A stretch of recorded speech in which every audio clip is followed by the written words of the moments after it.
Chers auditeurs, bienvenue sur la télé bienveillante. Merci à vous de nous rejoindre aujourd'hui pour cette nouvelle interview. Je suis en direct du Québec avec Caroline Beauchamp. Bonjour Caroline. Bonjour Carole. Alors un plaisir aujourd'hui, cette interview était vraiment très demandée par les abonnés de la télé bienveillante. Beaucoup de questions aujourd'hui à te partager, j'ai plein de choses sur lesquelles te questionner.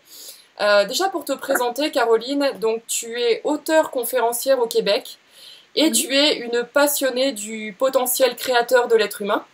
Donc, absolument. ce qui nous unit aujourd'hui pour cette interview. Et pour vous qui êtes en train de nous écouter aujourd'hui, le cadre de cette interview, donc ça va être de parler des 5 blessures, mais surtout de s'intéresser au travail de Caroline et de vous faire comprendre sur cet axe qu'on a en commun, quels sont les outils en fait qui font qu'on recrée les mêmes schémas limitants dans notre vie, comment on peut avoir un pouvoir ou du moins une responsabilité dans cette création et comment mettre tout ça en pratique pour que ce soit notre avantage et éviter que ça nous desserve. Donc j'espère que ça vous plaît, si c'est le cas, petit pouce, petit like, partage. Maintenant, je me dédie à 100% à Caroline, donc bienvenue à toi sur la télé bienveillante. Merci de ton ouvrage qui déjà est très beau. Merci. J'ai été charmée, émerveillée quand on m'a présenté la couverture, et l'intérieur et toute la facture du livre. Et j'ai dit aux filles chez Jouvence, parce que ce sont des femmes qui ont créé le livre, toute l'enrobage. J'ai dit, mais vous avez habillé mon texte. Et c'était comme ça que ça s'est vécu. Donc, un coup de chapeau à ces femmes qui ont vraiment fait un super travail. Le livre s'intitule Les lois du miroir, créer la vie que vous désirez. Qu'est-ce que ce fameux miroir et quelles sont les lois qui le gouvernent? Oui, en résumé, parce qu'en fait, ça fait l'objet de tout le livre et j'ai passé plusieurs années à colliger ces lois-là. Donc, moi, je n'ai rien inventé. Le miroir avait toujours été devant moi depuis que je suis arrivée ici sur la Terre, comme il se trouve devant toi et devant tout le monde. D'abord, de prendre conscience de ce miroir-là, c'est la première des choses. Donc, et moi, quand ça m'est arrivé dans ma vie, ça a été un peu le déclencheur. J'ai dit, ah, mais c'est comme ça que ça fonctionne. Et ensuite, là, j'ai cherché à observer, à comprendre comment il fonctionnait. OK? Parce que c'est pas un miroir comme on a dans notre salle de bain. C'est un miroir avec certaines particularités, donc certaines lois, certaines règles. Et pour résumer, euh, ce miroir-là voit nos pensées et nos ressentis. Et à chaque instant de notre vie, on est en train d'avoir des pensées et d'avoir des ressentis. Donc, comment on se sent? Est-ce que je me sens en joie? Est-ce que je me sens angoissée? Comme là, ce matin, il y a une fébrilité parce c'est la première fois qu'on se rencontre en virtuel, mais on s'est écrit tout ça. Donc, par où on va aller, c'est quoi ton énergie. Moi, on racontait tout à l'heure que l'application Skype avait un peu changé de configuration, donc là, j'étais un peu énervée, puis bon. Alors, c'est ça un ressenti. Et la pensée, bien, c'est vraiment, on va sûrement en parler un petit peu plus tout à l'heure, mais qu'est-ce que je pense, hein? À chaque seconde, on a une pensée dans notre tête. Il y a un auteur dont j'oublie le nom qui dit qu'on a plus de 65 000 pensées par jour. Alors, ça en fait des pensées. Donc, ce miroir-là, qui est en permanence devant nous, voit les pensées et les ressentis, mais simplement celles qui sont amalgamées, c'est-à-dire ce que j'ai appelé une pensée ressentie. Donc, ça voit pas seulement juste les pensées qui sont des pensées et ça voit pas seulement juste les ressentis qui sont des ressentis, ça voit le match, comme on dit en québécois, hein, quand les deux sont amalgamés, sont ensemble. Donc, il faut que finalement mon esprit, ma tête, mon cerveau soit aligné avec mon cœur, ce que je ressens. Et c'est ça une pensée ressentie. Donc, à chaque pensée ressentie que j'ai, et j'en ai plusieurs par jour, là, le miroir reçoit ça et voit l'image de cette pensée ressentie et il va nous la refléter dans notre monde. Et c'est comme ça qu'on crée notre vie, en résumé. Alors Donc, déjà, pour que les gens comprennent bien, il y a un exemple que j'ai trouvé très parlant dans le livre, on peut peut-être le partager, celui du gâteau au chocolat. Pour encore oui, plus illustrer ce que tu viens de dire sur la pensée ressentie, je pense que ça peut être bien de préciser cet exemple pour le démarrage. voilà. Alors, si par exemple, bon, on va prendre pour acquis que tout le monde a déjà mangé un gâteau au chocolat, puis c'est ce que c'est. Et si vous ne Donc, l'avez pas fait, allez-y sans tarder. Donc, et aussi que c'est un mec qui est apprécié parce qu'il y en a qui aiment moins le gâteau au chocolat, mais disons qu'on aime le gâteau au chocolat. Donc, moi, j'adore le gâteau au chocolat. Alors, j'ai la pensée, par exemple, d'un gâteau au chocolat. Donc, je peux me mettre à penser, soit par exemple que je vais voir une publicité. Prenons cet exemple-là. Ah, tiens, une pensée qui m'arrive comme ça, gâteau au chocolat. Mon Dieu, ça fait longtemps que j'ai pas mangé de gâteau au chocolat, etc. Donc, j'ai cette pensée-là. Si je vais dans une pâtisserie, c'est sûr que je vais voir un gâteau au chocolat et d'autres pâtisseries, mais je vais aussi être en contact beaucoup plus direct avec les odeurs. Et il va y avoir un vrai gâteau au chocolat devant moi aussi. Donc, mon expérience, mon ressenti va être plus fort que si j'ai seulement une pensée. Vois-tu, il y a comme un autre niveau de ressenti. On est comme dans la pâtisserie, on sent l'odeur. Peut-être qu'il y a quelqu'un à côté de moi qui vient d'en acheter un ou même qui est en train d'en manger un. Là, voyez-vous comment on se sent plus imprégné du gâteau au chocolat tout à coup. L'expérience sensorielle est très est montée d'un cran. OK? Si maintenant je décide d'acheter un gâteau et je le mets devant moi, je m'assois dans la pâtisserie et là, je m'apprête à le manger. Mais c'est sûr qu'il y a presque rien là, qui me sépare de l'expérience manger un gâteau au chocolat. C'est presque déjà fait. OK? Donc, le miroir, c'est ce qu'il voit. Plus notre pensée ressentie est proche de la réalité, donc je suis en train de manger un gâteau au chocolat, plus l'image qu'on envoie au miroir est claire, nette, et plus elle va se matérialiser rapidement. Donc finalement, ces pensées ressenties, c'est l'ensemble de ce qu'on tient pour vrai, comme tu dis dans l'ouvrage, ce qu'on a appris à croire, j'ai beaucoup aimé la formulation aussi, et tout ce qui a été imprégné de ces pensées associées à une émotion et à nos cinq sens finalement. Oui, exactement. C'est exactement ça. Parce que on est des êtres on n'est pas vierge de toute croyance et de toute expérience. Donc, tout ce qu'on a emmagasiné comme information au préalable dans notre vie, j'ai le goût de dire souvent, c'est dans la petite enfance ou dans l'enfance quand on est jeune. C'est ça qui va beaucoup forger nos croyances et nos réflexes d'aller vers une pensée, un ressenti ou de pas y aller finalement. Donc, plus on a été dans un bain, dans un conditionnement éducationnel, social, etc., euh, j'allais dire de bonté, de joie, plus c'est facile pour nous de créer et de reproduire ce type d'événement parce que notre ressenti à l'intérieur, puis nos pensées, c'est ben la vie est belle, c'est agréable de vivre, je suis une bonne personne, j'ai droit à l'amour, etc., etc.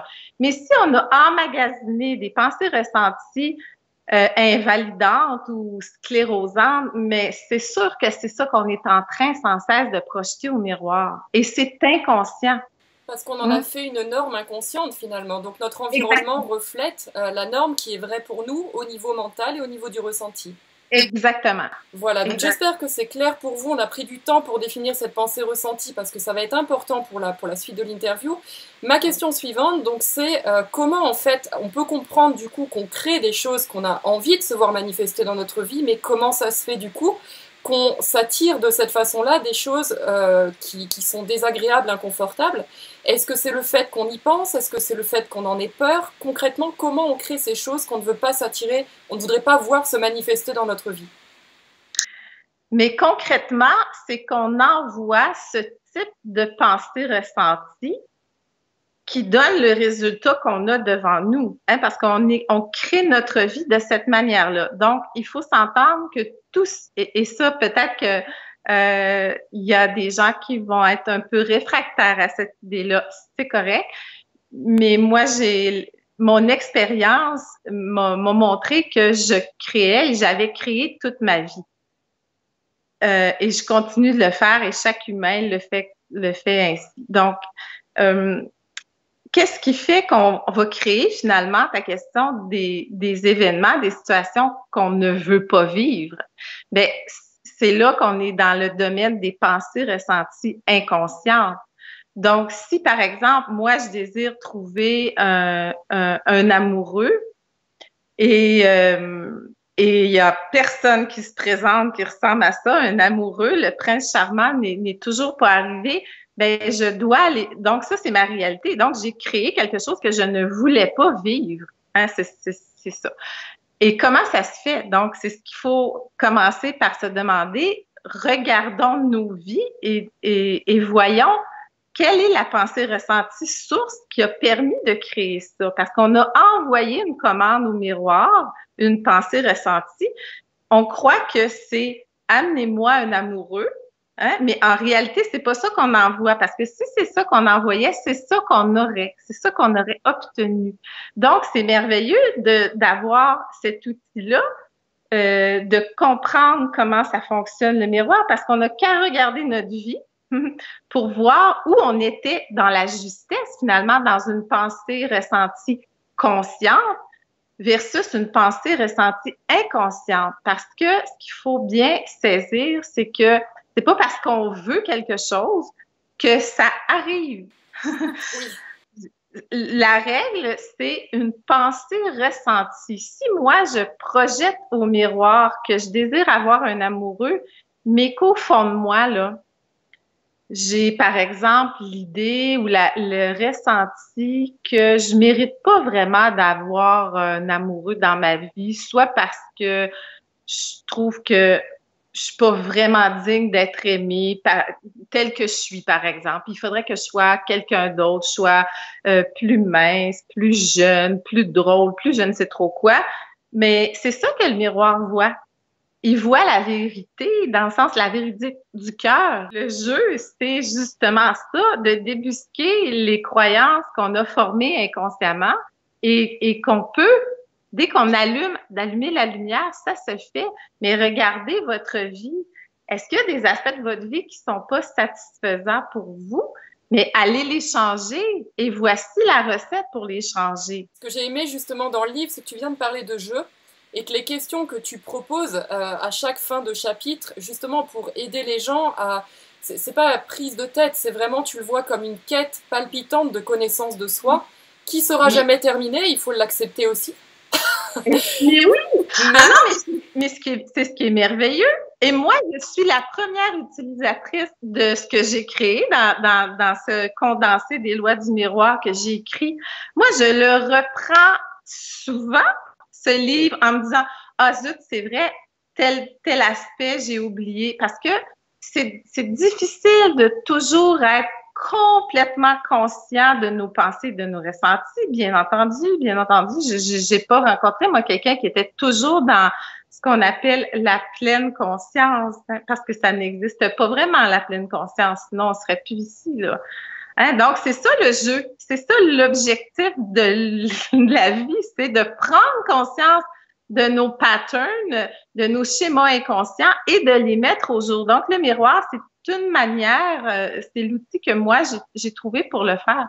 Alors, c'est très intéressant que tu le précises parce que dans mon travail avec les personnes qui ont la blessure émotionnelle majoritaire d'injustice et donc la personnalité du rigide majoritaire, on va avoir des gens qui vont tendance à fuir l'état dans lequel ils sont aujourd'hui en se disant c'est mal d'avoir des croyances limitantes, j'ai besoin de me corriger et du coup je me mets une pression à toujours tout transformer, à devenir toujours tout conscient et comme tu le disais tout à l'heure, c'est important de préciser que vous faites une erreur parce que ce que vous envoyez finalement au miroir, c'est je ne suis pas correcte maintenant tel que je suis. C'est le plus grand piège, effectivement, c'est de débusquer ces croyances sous-jacentes, ces images qu'on envoie et finalement, si je ne cesse d'envoyer que je suis imparfaite, mais qu'est-ce que vous pensez que je vais obtenir dans ma vie? Plus d'imperfections. On envoie au miroir, ah oui, je suis pas assez ci, je suis pas assez ça, j'ai pas assez d'éducation, j'ai pas peu importe c'est quoi. Et je suis pas assez bonne. Je suis pas assez évoluée spirituellement. Ah, je suis pas arrivée où je voulais aller alors que ça fait tellement d'années que je travaille. Mais si vous saviez, moi, ça fait combien d'années que je travaille? Et plus on travaille, plus on avance en conscience, mais plus on voit qu'il y a un chemin énorme en avant de nous. OK? Donc, c'est de revenir dans la bonté pour soi, dans l'acceptation de qui on est. Hein?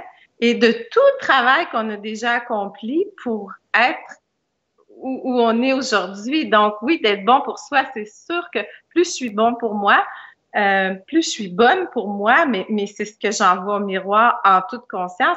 Eh bien, qu'est-ce qui va arriver? La vie va être bonne pour moi. Les autres personnes vont me faire des cadeaux, vont me faire mais des cadeaux à tous les niveaux. Comme moi, je reçois un super cadeau aujourd'hui. Hein? Je veux dire, j'ai rien fait dans le sens où j'ai écrit ce livre-là et puis j'ai eu ton courriel. C'est un cadeau, moi. Alors, voyez-vous comment ça fonctionne?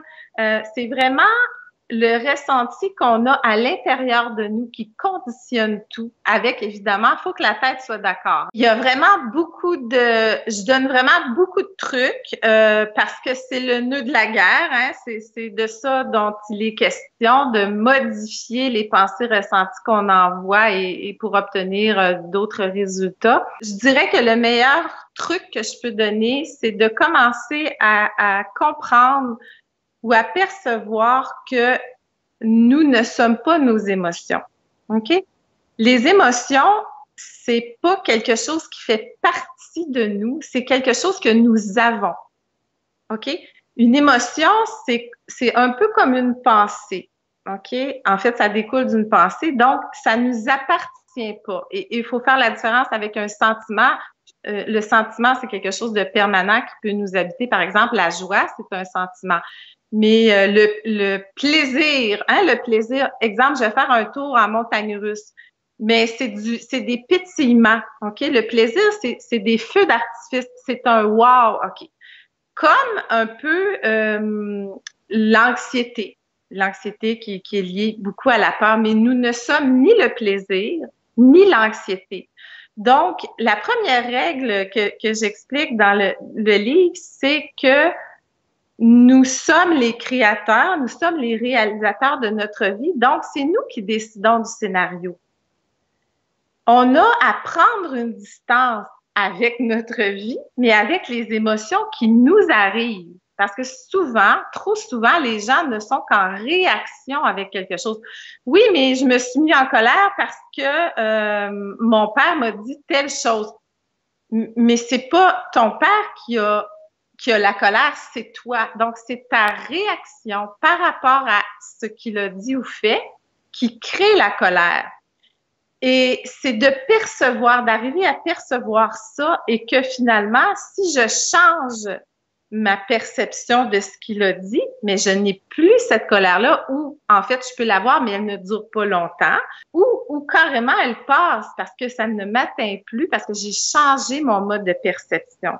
Donc, d'apprendre à voir que je ne suis pas mes émotions, je dirais que c'est le meilleur truc. C'est sûr que là, je peux pas vous dire exactement tout ce qui se passe pour apprendre à voir qu'on n'est pas notre émotion, mais je peux vous dire que vous pouvez, par exemple, vous imaginer de fermer les yeux quelques minutes et de prendre conscience de chaque pensée qui peut vous arriver, comme vous êtes peut-être en train de vous dire, mais c'est n'importe quoi, j'y arriverai jamais, qu'est-ce qu'elle dit, c'est quand je suis en colère, je suis en colère, ou quand j'ai de la peine, j'ai de la peine. Mais prenez le temps de ressentir, pas de ressentir, mais d'observer plutôt toutes les pensées qui vous traversent. Ben, vous allez voir que ces pensées-là, si vous les laissez aller sans vous y attacher, elles passent comme du vent. Si vous choisissez d'en capturer une puis de la garder, ben à ce moment-là, elle devient vôtre puis elle vous occupe puis elle vous préoccupe. C'est comme par exemple, si j'ai une peur, bon, je décide de me concentrer sur avoir peur. OK, mais vous avez le choix de laisser cette peur-là puis de vous concentrer sur une autre pensée, une autre émotion qui est par exemple je sais pas, l'amour que j'ai pour mon chat ou pour mon chien, qui a absolument aucun rapport avec ce qui est en train de se passer. Donc, on est toujours le réalisateur de sa vie. C'est moi qui décide de mes pensées et de mes émotions. C'est pas mon père, c'est pas le voisin, c'est pas... Voyez-vous, de reprendre la maîtrise et le contrôle de ses pensées, de ses émotions, c'est sûr que c'est la clé pour devenir un créateur conscient avec le miroir dans notre vie. Est-ce que c'est clair ou c'est comme... Alors, on a la chance aussi que sur la communauté, les gens sont déjà entraînés avec leur perception aussi, donc c'est complémentaire à ce que tu viens de dire. Moi, je suis toujours fascinée de voir, face à une même situation auquel il y a les 5 profils de blessures émotionnelles qui réagissent, si on ne creuse pas, on a l'impression que tout le monde a réagi à la même chose, alors qu'en réalité, si on cherche et qu'on demande à chacun quelle est la réaction, quelle est et pourquoi, on se rend compte que la subtilité, ce qui est jugé ou ce qui est perçu de la situation, c'est jamais la même chose. D'où l'importance de ce que tu viens de partager, cette distance avec nos ressentis, nos émotions, nos blessures. Nous ne sommes pas nos blessures, nos émotions, nos ressentis. Ma question, c'était aussi, quand ben voilà, je prends conscience que j'ai cette croyance, je ne suis pas assez, je vois tous les comportements que ça me pousse à avoir au quotidien. Peut-être que je suis tout le temps en quête d'attention auprès des autres, peut-être que je m'oublie dans une relation. C'est pas pour autant de me mettre devant le miroir et de dire voilà, je suis plein d'estime de moi-même, parce qu'au final, je me dis non, c'est pas vrai. Donc c'est quoi la transition pour passer de je crois que je ne suis pas assez à j'ai davantage, enfin je l'ai dit pour le coup, je renforce l'estime de moi-même. Ben, alors, vous allez commencer à trouver au moins une chose pour laquelle vous trouvez que vous êtes assez. Et c'est là-dessus que vous allez vous concentrer. Vous allez complètement ignorer le reste. Et si vous trouvez pas quelque chose pour lequel vous êtes assez, il y a sûrement quelque chose pour lequel cherchez là, dans ton exemple, et vous allez mettre toute votre attention sur cette chose-là où vous êtes assez. Vous pouvez trouver une fois dans un événement dans votre vie où vous avez eu l'impression d'avoir été assez. Et vous l'emplissez finalement. Vous mettez toute votre attention sur cet événement-là. Et à chaque fois que vous avez cette pensée ressentie-là que vous n'êtes pas assez, vous faites simplement remplacer cette pensée de ne pas être assez par celle de la fois où vous avez été assez. Voyez-vous comment votre focus va se déplacer et ce qui existe autour de vous, en vous, mais auquel vous ne donnez pas d'importance, le miroir ne le verra pas. Ça prend votre action à vous. Donc, si vous êtes constamment en train de penser que vous êtes assez, même si c'est pour juste une chose dans votre vie, mais c'est ce que le miroir va voir et c'est ce qu'il va vous apporter. Mais ce qui est passionnant aussi dans ce que tu expliques, c'est que souvent, on ne se laisse pas grande chance que ça change à travers notre vocabulaire. Et tu l'as dit juste au début, on va se poser la question, on va se dire je sais pas, j'y arrive pas, parce qu'on ne s'est jamais posé la question de notre vie. Donc il faut accepter que quand la question est nouvelle, je le dis pour les personnes qui ont justement la blessure émotionnelle d'abandon majoritaire, qui vont dire c'est compliqué, c'est difficile, j'y arrive pas, parce que l'expérience est nouvelle. Donc c'est normal qu'en acceptant de vous poser la question, les réponses vont pas nécessairement peut-être venir tout de suite. Mais comme tu l'as dit, c'est plutôt que se dire je sais pas, je cherche, chercher. Et à force de se poser de nouvelles questions, on crée de nouvelles connexions neuronales et nos perceptions, comme tu viens de le dire, vont aller rechercher l'expérience où forcément on a déjà été assez dans notre vie, c'est une certitude.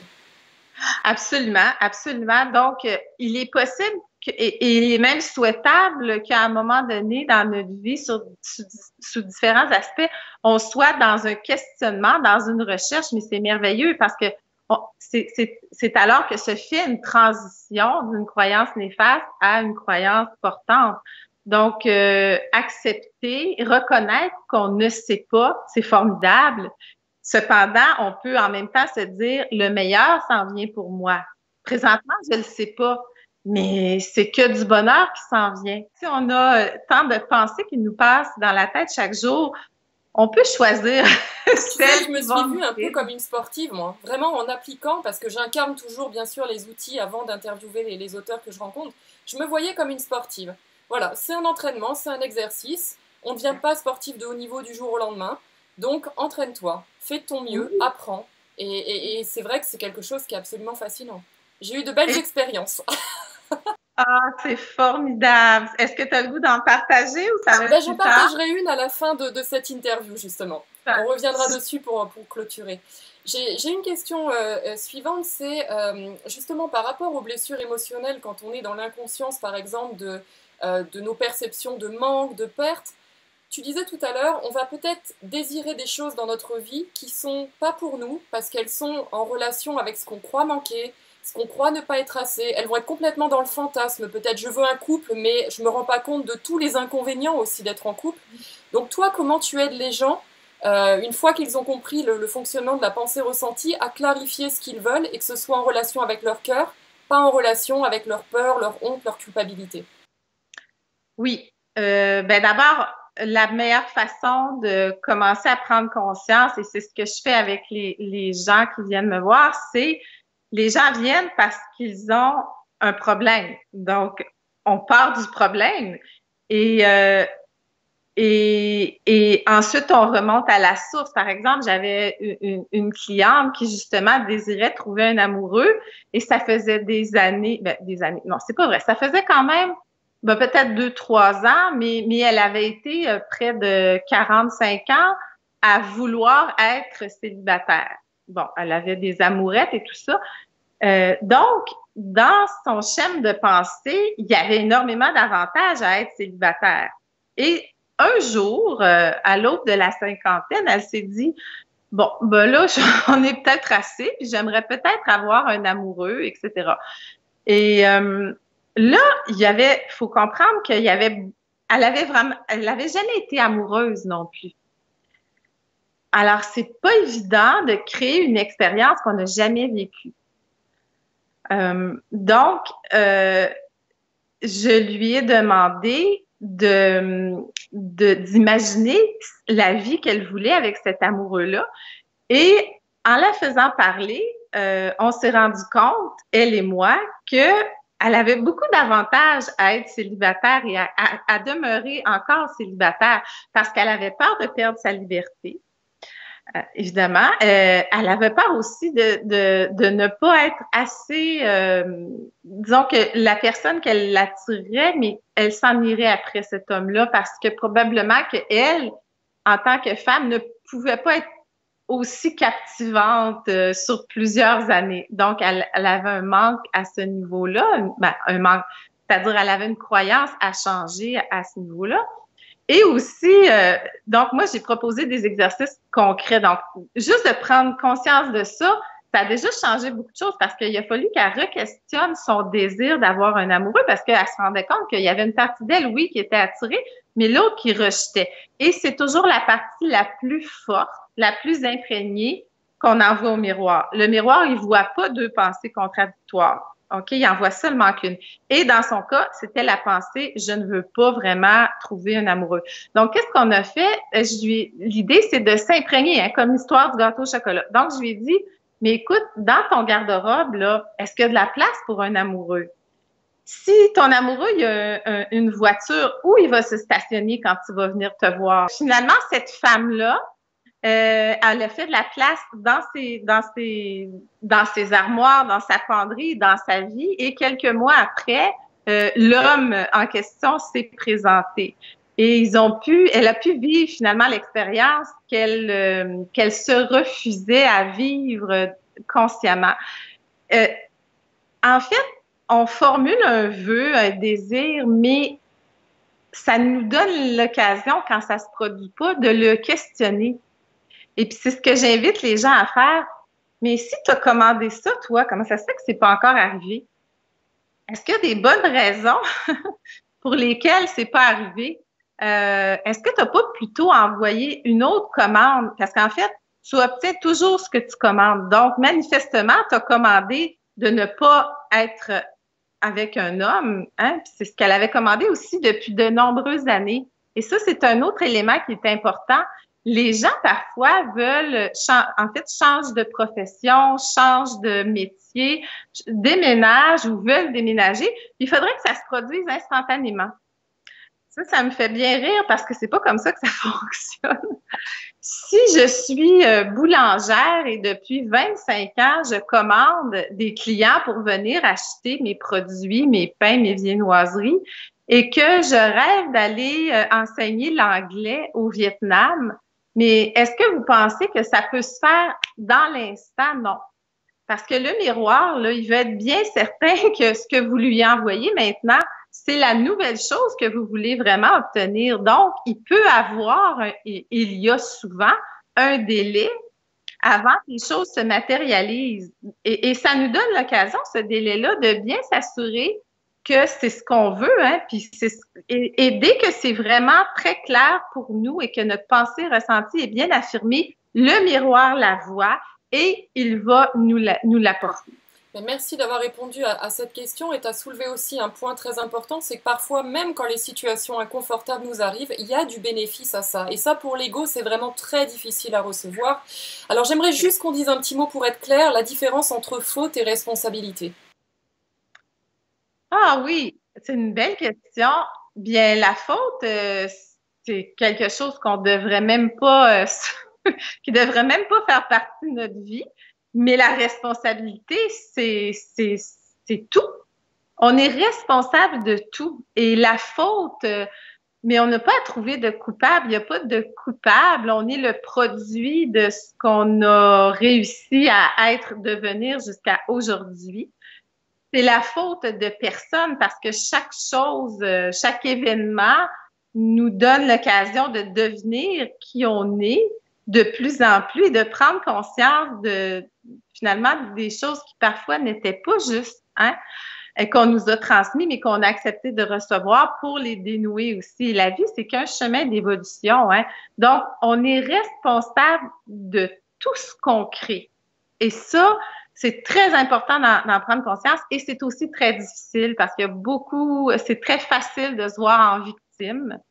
Mais non, c'est lui qui m'a dit telle vacherie ou qui m'a fait, non, c'est, d'abord, qu'est-ce que ça t'apporte et qu'est-ce que ça te permet de faire cette situation aujourd'hui? Et qu'est-ce que tu vas faire pour t'en sortir, pour changer les choses? C'est ça d'être le réalisateur de sa vie. Et c'est ça que le miroir nous invite à faire parce que moi, je connais personne qui a réussi à se créer une vie à son image, qui est satisfaisante et qui est une victime. Ça, j'en connais pas. Ça n'existe pas. Alors je le disais également, pour vous qui regardez cette vidéo, si vous vous sentez concerné plus par les profils majoritaires de blessures d'humiliation ou tout à l'heure d'injustice, on l'a dit, la perception de ne jamais être assez correct, ou l'addiction à la culpabilité que peut avoir aussi parfois les personnes qui sont concernées par la blessure d'humiliation, c'est très intéressant, comme le disait Caroline tout à l'heure, si c'est le réflexe qui se présente à vous, déjà d'en devenir conscient. Est-ce que dans ma vie, justement, j'ai une tendance, quoi qu'il arrive, à me sentir coupable? Et donc forcément, qu'est-ce que j'engendre avec cette culpabilité qui est plus ou moins consciente, mais qui se manifeste de façon récurrente? Déjà de devenir conscient, comme on le disait tout à l'heure, c'est un point déjà qui est important parce qu'on ne peut pas travailler sur quelque chose dont on n'a pas conscience. Donc déjà, c'est chouette d'arriver à faire émerger cette étape-là. C'est quoi la différence finalement entre la loi de l'attraction et le miroir? Merci de poser la question parce que la loi d'attraction, de ce que j'en ai compris, et Dieu sait que j'ai suivi des formations, que j'ai lu des livres sur la fameuse loi de l'attraction, c'est quelque chose, c'est une loi naturelle, effectivement. Cependant, elle a été transmise et elle est diffusée de manière qui est très galvaudée, je dirais. Donc, c'est dans l'enseignement qu'on peut rencontrer beaucoup de distorsions, OK? Donc, le miroir, si vous souvenez de ce que j'ai dit, finalement, il prend ce que je pense et ce que je ressens et il le reflète dans notre vie. Si je transpose ça en termes de loi d'attraction, c'est un peu la même chose, dans le sens où ce que je suis, donc dans ma tête et dans mon cœur, ça va être ce que je vais voir apparaître. C'est un peu ça, ça va être ce que je vais attirer. C'est une façon différente d'expliquer le même phénomène, parce que moi, je n'ai rien inventé. je n'ai rien inventé. C'est pas moi qui ai trouvé ça à un moment donné. Moi, ce que j'ai comme facilité dans la vie, c'est de résumer ou de synthétiser des choses. Et puis, à un moment donné, l'image du miroir m'est apparue de manière très claire. Et c'est simplement une façon d'expliquer comment les choses se produisent, comment on crée notre vie. Mais la loi d'attraction, pour moi, les enseignements que j'ai reçus n'étaient pas toujours justes. Donc, amenaient les gens à faire de graves erreurs. Si on prend seulement l'erreur des affirmations dont tu parlais tout à l'heure, si, par exemple, je suis fauchée, je n'ai pas un rond et que je lis 60 000 fois par jour, je suis riche, mais qu'est-ce que j'envoie 60 000 fois par jour au miroir? Qu'est-ce que je suis censée d'attirer? Ben, la pauvreté. Parce qu'en réalité, à chaque fois que je dis je suis riche, qu'est-ce que je pense et qu'est-ce que je ressens? C'est je suis fauchée. Donc, plus je vais dire je suis fauchée, plus le miroir va dire très bien, c'est ce que tu me demandes. Alors, voici encore plus de pauvreté. Voyez-vous comment c'est insidieux et comment des milliers de gens sont leurrés par cette formule-là, qu'évidemment, moi, j'ai essayé il y a plusieurs années et je me suis aperçue que ça empirait ma situation et tous les gens que je connais, c'était la même chose. Et c'était un peu l'objectif aussi de dire, mais si je suis vraiment la créatrice de ma vie, comment ça fonctionne pour vrai? Hein? Comment ça fonctionne? Donc, c'est un peu le lien entre la loi de l'attraction et les lois du miroir. Si je peux te partager aussi mon expérience, c'est qu'il y a un côté aujourd'hui un peu fantasme de la loi d'attraction qui fait que les gens sont attentistes. Ça veut dire que c'est comme si, un petit peu, je résume hein, pour caricaturer, je pense que ça peut être bon pour moi, j'y crois dur comme fer et les étoiles vont faire pour moi. Alors que dans ce que tu expliques, il y a vraiment un côté où je suis l'expérience et j'agis en fonction de l'expérience. Il y a un côté où je dois engager mon énergie, mon temps, mes actions vers ce que je veux voir se manifester. Donc il y a un vrai engagement de notre responsabilité et le côté attentiste, c'est quelque chose que je partage complètement avec toi, qui pour moi n'amène pas les résultats de toute façon de manifestation qu'on désire dans notre vie. Moi, j'appelle ça l'aspect baguette magique, c'est-à-dire que on va simplement répéter des affirmations et tout va se faire par magie. Le miroir, c'est pas ça. Là, on a parlé de comment il fonctionne dans notre pensée, dans notre ressenti, mais dans mon comportement et dans mes actions, ça se reflète. Donc, c'est-à-dire que moi, si je reste assise chez moi en me disant, je pense et je ressens que j'ai 1 million d'euros dans mon compte de banque, est-ce que vous pensez que ça va arriver? Ben, pas vraiment, hein? Il faut se comporter comme on se sent. Donc, il faut agir en cohérence avec ce qu'on pense et ce qu'on ressent. Donc, ça implique de se mettre en marche et de poser des actions. Exemple, si je veux être admise dans une grande école, ben, je peux faire mes bagages. Je peux déjà chercher le logement où je vais habiter près de cette grande école-là. Donc, je pose des actions qui sont en cohérence avec ce que je projette au miroir. Hein? Il s'agit de s'aligner dans l'action et dans la matière pour que le miroir comprenne bien, voit bien de quoi il s'agit. OK? Alors ça, c'est une bonne différence qu'il faut souligner. Et j'ai une dernière question également. Alors, sur les blessures émotionnelles, je travaille aussi donc avec les personnes qui ont la blessure majoritaire de rejet et qui ont une tendance très facile à partir dans l'astral pour fuir, si tu veux, la réalité matérielle. Et je me disais, du coup, là, on est quand même sur créer la vie qu'on désire avec de la projection, du ressenti. Je me dis, est-ce qu'il n'y a pas aussi peut-être une forme de déni de la réalité dans laquelle on est aujourd'hui? Est-ce que tu as déjà rencontré ça? Et si oui, comment travailler dessus? Absolument. Et c'est fabuleux. Ce domaine-là me passionne. Et tu l'as très bien décrit. Toutes les grandes inventions ont été créées ou sont survenues, oui, des fois par hasard, mais les hommes ont marché sur la Lune. Est-ce que vous pensez qu'on s'est dit, bon, personne ne l'a jamais fait, nous autres, on ne pourra pas le faire non plus, c'est pas possible? Non. Il y a une part d'imagination. Il y a une part de création dans l'éther, évidemment. Et c'est cet équilibre-là qu'il faut trouver. Mais là, je vais vous dire, si votre vie aujourd'hui ne vous satisfait pas, créez à l'intérieur de vous une vie qui vous satisfait, mais agissez en fonction de ce que vous créez dans votre tête. C'est pas qu'imaginaire, mais moi, je dis souvent à mes clientes, à mes clients, ne prenez jamais, il faut jamais prendre pour acquis la réalité parce que la réalité, c'est déjà dépassé. OK? Allez dans ce que vous voulez créer, mais avancez-vous vers ce que vous voulez créer parce que si on se dit toujours personne ne l'a jamais fait. À Québec, je vais vous donner un exemple. À Québec, il y a un homme qui vient de gagner un très gros montant à la loto. Et pour une raison qui lui appartient, il a décidé de donner cet argent-là à une femme qu'il avait rencontrée dans un groupe de formation. Je sais pas, ça parlait de quoi. Donc, il y a une femme qui, un jour, a reçu... Le monsieur avait déjà quand même une aisance financière, puis il voulait pas de tout cet argent. Mais rendez-vous compte qu'à quelque part dans l'univers, il y a une femme qui, un jour, s'est inscrite dans un cours, a rencontré ce monsieur-là, mais ils n'ont pas d'autre relation que de collègues de formation, en fait, d'après ce que j'ai compris. Et elle s'est retrouvée plusieurs fois millionnaire pour aucune autre raison.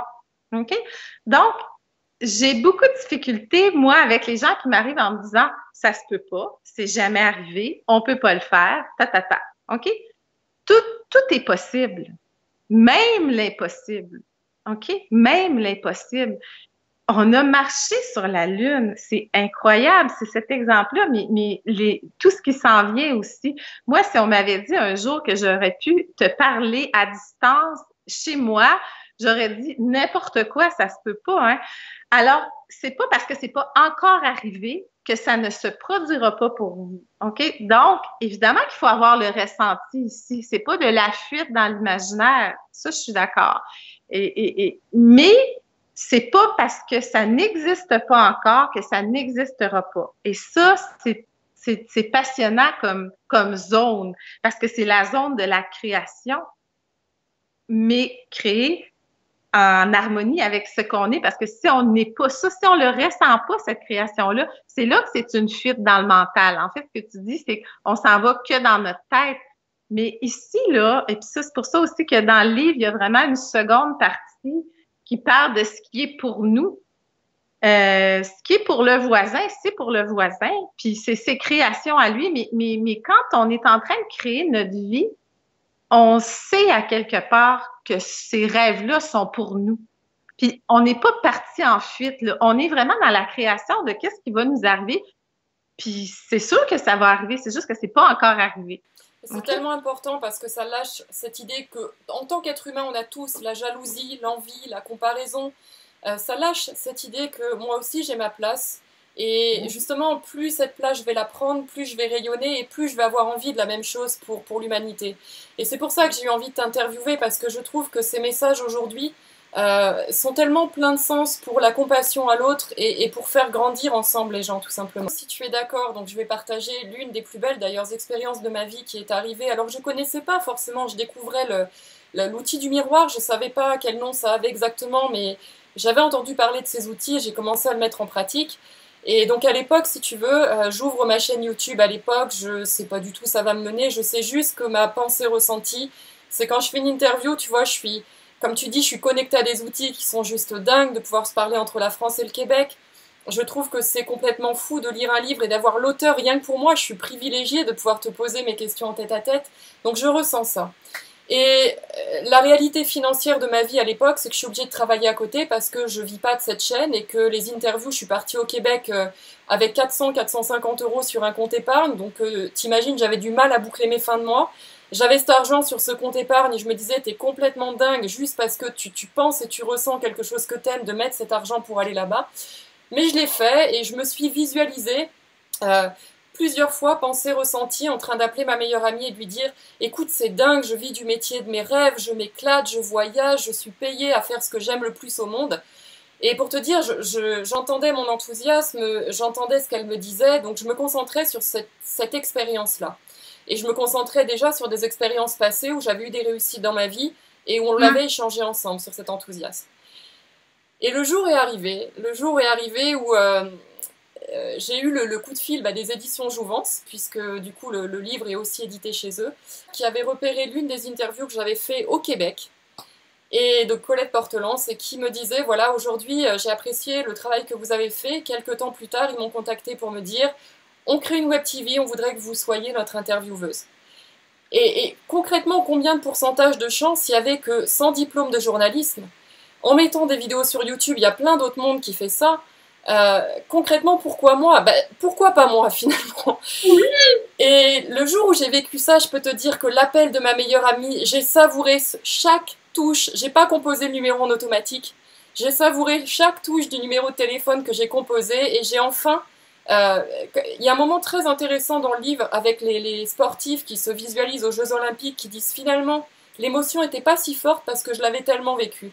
Moi, c'est ce qui s'est passé, c'est que l'émotion était forte, mais c'était déjà fait quelque part. Mais c'est vrai qu'après, quand on a un socle de choses comme ça, où on se dit il y avait tellement peu de pourcentage de chances que ça arrive, que quand on a un socle comme ça aide aussi à trouver confiance dans ces outils-là pour la suite. C'est extraordinaire ce que tu racontes, là, Carole, parce que c'est des témoignages que moi, j'entends presque tous les jours, et je suis toujours touchée parce que c'est comme ça que ça fonctionne, hein? Et puis, merci de le dire pour que les gens vraiment saisissent toute la puissance de ce processus-là. Mais ce que j'explique aussi, c'est d'y aller par des petites choses. Et plus on prend confiance, et puis on comprend comment ça fonctionne, mais ensuite on fait des choses encore plus grandes, et c'est ce qui va se passer pour toi. Et il y a eu des actions, hein. Ce que j'aimerais préciser, c'est que j'ai pas fait que visualiser ma meilleure amie. Il a fallu prendre la décision concrètement de l'argent que j'avais sur le compte épargne, quoi en faire. Donc je dis pas aux gens qui ont de faire ça. Moi, c'était ce qui était vrai pour moi dans l'instant. Mais c'était inconfortable, et il a fallu aussi que j'accepte de mettre des vidéos sur YouTube qui, dans les faits, ne rapportaient rien, mais moi, me passionnaient. Et comme ça, de dire je fais ça pourquoi aujourd'hui, je sais pas. Je sais juste que j'aime ça et que c'est ce qui est vrai pour moi dans l'instant. Et de s'autoriser, se donner la permission, je crois que ça a été peut-être la clé pour moi qui a derrière à dérouler le tapis rouge, on va dire. Bravo, c'est formidable. Merci, Carole. Merci à toi, Caroline, pour cet échange. J'espère, alors je pense que toutes les personnes, enfin du moins vous qui êtes en train d'écouter cette vidéo, avez vraiment de la valeur, des outils concrets pour mettre en pratique tout ce qu'on a partagé maintenant. Si vous avez des questions, n'hésitez pas à les partager sous la vidéo. Partagez cette vidéo si elle vous a plu, et toutes les références, comme je l'ai dit tout à l'heure, vous les retrouverez dans la barre d'infos sous la vidéo. Moi, je vous retrouve très prochainement pour d'autres sujets sur les blessures émotionnelles, d'autres interviews. Merci à tous de nous avoir suivis. À très bientôt. Bye bye.